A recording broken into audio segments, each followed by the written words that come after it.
Fala galera, sou o Rafael e esse é o canal Que Honra Ser, nosso canal de conteúdo exclusivo do Vasco.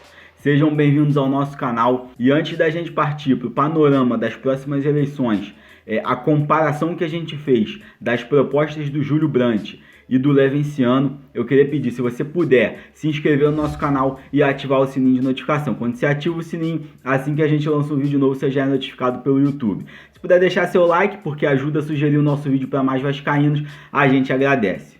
Valeu, galera. Galera, e com as eleições se aproximando, e aí a gente busca aqui trazer as informações dos candidatos e dos projetos. E aí a gente vai fazer esse vídeo no sentido de comparar os projetos do Leven e do Júlio Brandt. E aí o primeiro assunto é sobre investimentos. E aí falando do Levenciano, qual é o carro-chefe do Levenciano no sentido de investimentos?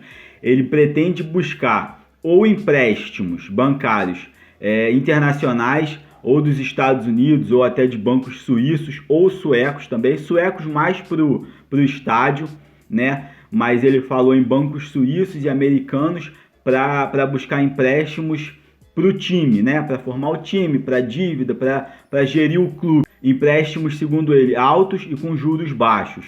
E aí também falou em vender cotas. Tanto ele quanto o Júlio Brandt não falam em vender totalmente o Vasco, mas falam em vender cotas de clube-empresa.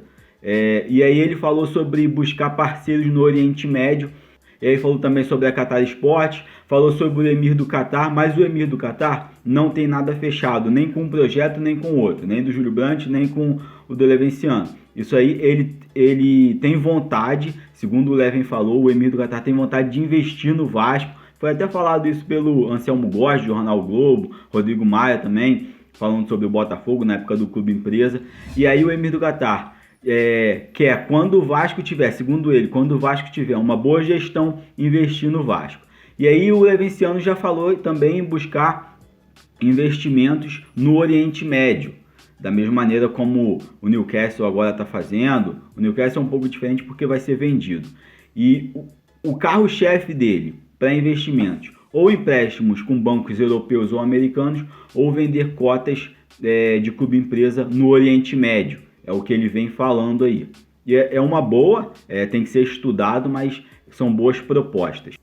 E aí na Sempre Vasco com o Júlio Brandt, em 2017, quando o Júlio Brandt estava na campanha, o que ele tinha falado é o seguinte: ele já tinha até uma carta de intenções com o grupo árabe para injetar 50 milhões de dólares na época no Vasco. A gente espera que de 2 anos e meio para cá não tenha mudado muito isso. A gente não sabe quem vai vencer as eleições, mas a gente sabe que as duas chapas trabalham muito nisso, de gestão profissional e de investimentos estrangeiros. E aí o Júlio Brandt, a Sempre Vasco, né, na figura do Júlio Brandt, tinha essa proposta já segundo eles, e também buscava investimento nos Estados Unidos.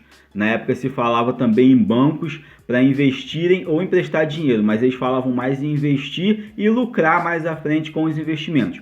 Bancos estrangeiros, mais para os Estados Unidos, era o que se falava da Sempre Vasco. O Júlio Brandt não tem apresentado muito projeto agora, mas de 2 anos e pouco, 3 anos para cá, a gente espera que não tenha mudado muito o projeto. Provavelmente mais para frente ele vai apresentar, mas eles falavam muito nisso. Ou investimento árabe, que ele já tinha acertado, ou investimento de financiamento americano, de bancos americanos, empresas americanas que buscassem investir em clubes brasileiros. Falava-se muito isso na época, né? E aí falando sobre São Januário, qual era o projeto do Júlio Brandt da Sempre Vasco? Transformar São Januário num estádio melhor, mais moderno, com capacidade para 30 e poucas mil pessoas, 31, 32 mil pessoas, tampar, fechar toda a marquise, colocar cadeiras, camarotes, aumentar também a comodidade, né, o conforto, com tribunas de honra, e fazer vários camarotes. Eles tinham em mente fazer muitos camarotes para usar os camarotes como fonte de receita. E aí na época a obra era orçada em 110 milhões de reais, e eles iam adquirir esse recurso de uma forma que eles iam vender. O projeto era esse: vender mais ou menos 20 mil cadeiras, poltronas, né, de tribuna, por um período de 15 anos. E aí eles tinham o projeto de vender 5 mil tribunas ao custo de R$20 mil e vender elas por um período, né? Não vender totalmente, mas por um período de uma concessão de 15 anos. E aí, com esse valor, ia ser usado o dinheiro para fazer a obra. Era um projeto bom. Vamos ver qual é o projeto que ele tem agora, se ele continua e só deu uma remodelada no projeto. E aí a empresa que faria essa obra desse projeto da Sempre Vasco seria a Tecnoplano. É uma empresa, uma das maiores empresas de Portugal do ramo de construção. E essa empresa fez o CT da seleção de Portugal, que é o CT mais moderno da Europa, o melhor CT da Europa considerado. E seria essa empresa para fazer também o CT, o projeto do CT da Sempre Vasco, do Júlio Brandt. Em contrapartida, o projeto do Levin seria com a Cernic, que é uma empresa sueca que de construção também, constrói muito dentro da Suécia, construiu um estádio. A gente até tem esse vídeo aqui no nosso canal, se você quiser dar uma olhada depois. Construiu um estádio para 52 mil, se eu não me engano, pessoas na Índia.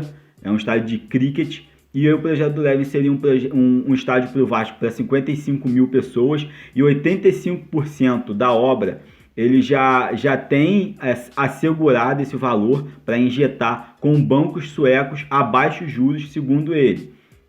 E aí os outros 15%, até a empresa que fez o estádio do Tottenham estaria interessada em fazer esses outros 15%, e o Vasco teria 23 anos para pagar esse estádio, usufruindo já do estádio e usando o estádio para pagar o próprio estádio, né? Com 23 anos para frente, a partir do momento que o estádio fosse lançado. É um bom projeto, os dois são bons. Na minha opinião, esse do Júlio Brandt da Sempre Vasco de 2017 é um pouco mais modesto. Esse estádio de 55 mil, com camarote, com hotel, para ser bastante usado, para gerar bastante dinheiro, é um projeto muito bom. E aí deixa a opinião de vocês aí, o que vocês acham. E aí, falando sobre o CT, os dois, tanto o Levin quanto o Júlio Brandt, concordam que um centro de treinamento de excelência é primordial para um clube grande, para um clube que quer disputar títulos. E aí a Sempre Vasco, falando do Júlio Brandt, a Sempre Vasco tinha um projeto muito bom para um CT, também feito pela Tecnoplano, um CT bem parecido até com esse CT que está sendo construído. Sendo construído, é bom lembrar, pela torcida. Essa diretoria aí não está fazendo grandes coisas, quem está construindo o CT é a torcida.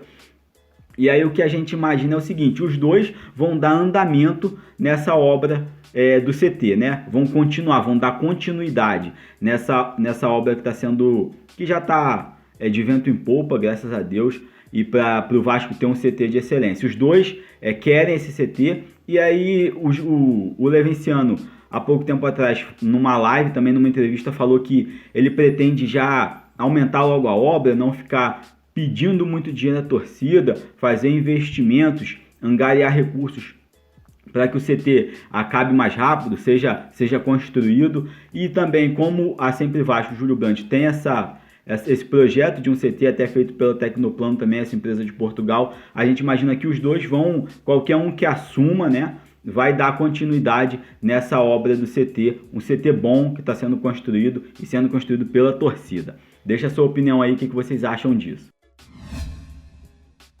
E aí, falando sobre as cotas de TV, os dois também têm a mesma ideia. O Vasco, nas cotas de TV, palavra dos dois, não pode receber menos que o rival. O Vasco tem que receber no mínimo igual ao rival. E o Levin foi até mais à frente. Falou que o Vasco é um clube maior, o Vasco tem mais história e tem que receber no mínimo ou mais que o rival. E o Júlio Brandt, falando sobre isso também, ele disse que o Vasco gera muita audiência para a TV. E até algum tempo atrás ele estava em Londres conversando com uma pessoa da Premier League, e aí ele mostrou a audiência que o Vasco gera à TV, e a pessoa lá da Premier League ficou impressionada com a audiência que o Vasco traz para a TV. Então, realmente, os dois pensam da mesma forma, até o Fred Lopes também. A gente ainda vai fazer também um apanhado sobre algum projeto do Fred Lopes, do Luiz Manuel Fernandes, dos outros candidatos.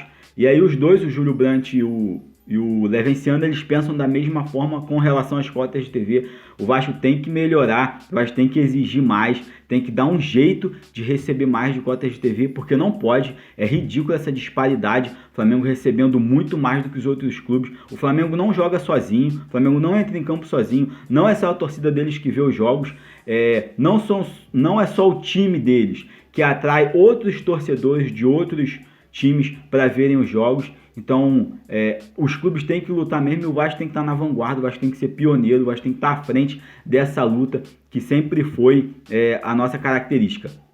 Lutar contra regalia para a mulambada, né? Deixa a opinião de vocês aí, o que vocês acham sobre isso também.